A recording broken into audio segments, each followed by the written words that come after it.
সেই ক্ষেত্রে আমরা মনে করি যে যেহেতু তিস্তা পানি নিয়ে আমরা বারবার দাবি করছি, তো তিস্তা প্রজেক্ট আমরা যেটা নিয়েছি, এই প্রজেক্টটা যদি আমরা করি, হ্যাঁ আমাদেরকে চীন তারাও এই প্রস্তাব দিয়েছে, ভারতও প্রস্তাব দিয়েছে।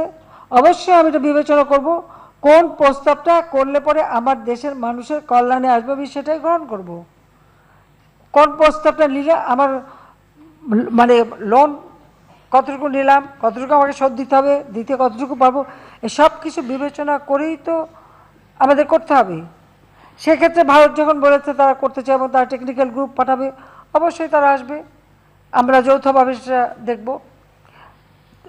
চীনও একটা ফিজিবিলিটি স্টাডি করেছে, ভারতও একটা করবে, করে আমরা আমাদের কাছে যেটা সবথেকে বেশি গ্রহণযোগ্য লাভজনক আমরা সেটাই করব।